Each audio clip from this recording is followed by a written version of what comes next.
Welcome back to the Super Staff Roundup. We are at episode 117. This was supervised by Yoshitaka Yashima. And before we even dive into the details of this episode, I want to take a minute to talk about exactly who Yashima is, what his purpose is on the show, and why he's so incredibly important to Super's production. Yashima is what's known as a solo animator, and it's a pretty self-explanatory name. It means they typically work alone on an episode. That means they animate everything from start to finish by themselves, and in some cases they may even storyboard the episode too. For example, episode 15 of Super was supervised, animated, and storyboarded entirely by Yashima. This daunting approach is something he's been specializing in since at least the very early 90s. He's currently almost 64 years old and is one of the fastest animators working at Toei Animation. We've had anecdotes from other animators at the studio who claim he can draw around 330 cuts in a month. That's around 11 or so cuts a day. When you compare it to a regular animator's average of about 2 or 3 cuts, you can see just how absurd that number is. Even half of 330 a month is pretty damn crazy. It takes a hell of a lot of talent to be able to pull this off, and it's why I shut down any comments I see that say, why can't X or Y just animate the entire show? Not only are most of the best animators out there nowhere near as fast as Yashima, putting together the complex cuts that make you guys fall in love with them in the first place takes a hell of a long time. For example, Naotoshi Shida's near 4-minute scene in One Piece Film Gold took months and months and months. Yashima's speed has been and continues to be hugely beneficial to Super. Having an episode undertaken by essentially one person means you can leave them to grind out their work in their own little corner, while the staff that are freed up can be placed on episodes further down the line. One downside to solo animation is that animators approach episodes with moderation in mind. Under those time constraints, it's just not possible to produce anything really noteworthy, and at times it can be seriously lacking in polish. To get around this, Toei have sometimes given Yashima a specialized action animator to handle the important part of an episode. For example, the showdown between Goku and Kale in episode 100 was from Atsushi Nikaido, despite the rest of the episode being entirely Yashima. As far as character art polish goes, second key animator and chief supervisor corrections have pretty much become the norm, tidying up his work or pushing it closer to the character sheets. You never quite know what you're going to get, and this is precisely why I said to keep your expectations right the way down last week, since I knew Yashima would be handling today's episode. I said unless there's a great key animator with him, the best you can hope for is that the storyboard is great. Apparently keeping my expectations low was totally unnecessary. They were blown out of the water.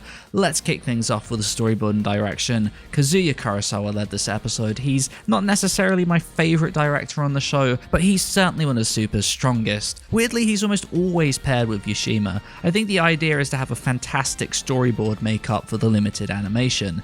It absolutely works here. Not only is the episode packed to the brim with seriously cool angles, it also does that one thing I praised Shida's storyboarding for back on episode 112. It seamlessly links together scenes through neat camera transitions rather than simply cutting. It helps the action flow nicely, and again, when the animation is limited, it aids the scenes in feeling larger than they necessarily are. Yashima's key animation is about as expected here. The chief supervisors and second key animators have tidied up the vast majority of the work, so much of the episode does respect the model sheets. Though honestly, even in the scenes that aren't corrected, his art actually doesn't look too offensive. Sure, the overly pronounced noses aren't really my thing, but the construction of the characters is on point, they're recognizable, and frankly that's perfectly fine in my eyes. Everyone's allowed their own style within the confines of good anatomy. His action work isn't too bad either, surprisingly. His flurries aren't particularly exciting, but there were a few scenes that demonstrated that he can pull off more complex movement when necessary. The highlight of this episode, and the biggest surprise by an absolute landslide, comes from Ryo Onishi, one of Toei's best animators. He debuted on Dragon Ball Super with episode 14, in, contributed a tiny cut in an opening, and then blew us all away during the special. I am so surprised that he's back again, and this time handling yet another Ribrianne cut. His work is so loose and alive, the run cycles are great, you've got lovely beams, cubic debris, and cool expressions. This is the type of animation I really adore. Since Toei will totally strike my account again if I use the full clip, definitely go and check this out in detail in your own time. It is more than worth it.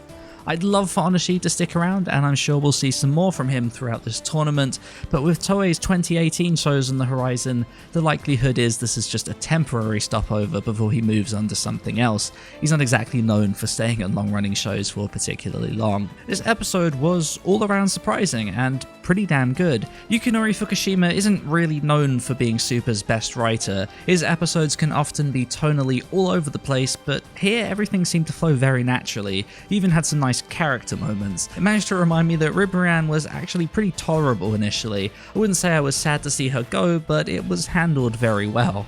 Kazuya Kurosawa's direction probably helped things quite a great deal there. All of the touching moments landed perfectly, the humour was on point, and the action was far stronger than it had any right to be, obviously putting aside Onoshi's contributions. Next week is the return of Naoki Tate and director Masato Mitsuka. On paper, this sounds like one hell of an episode considering the staff, but the preview gave pretty much nothing away. The only thing we saw from Tate was repurposed from 103. The storyboard seemed promising, so I get the feeling that, as per usual, all the best bits are being kept from us. After all, we didn't see any Takahashi in the NEP for his episode as an example. Before we wrap things up, I want to shout out my most recent video. One of the most common questions I get with these breakdowns is, how on earth do you know who animates what? So I finally answered that question in a decent bit of detail, and it should hopefully help anyone who's looking to do their own analysis, whether on Super or any other show for that matter. I think it kinda got buried in the Thanksgiving rush, so if you do want to support me and go check that out, that would be greatly appreciated. Let me know down below how you found today's episode. Were you happy to see Ribrianne finally go, and what are you looking for as far as visuals go next week? Be sure to rate the video if you'd be so kind, and I will see you next time.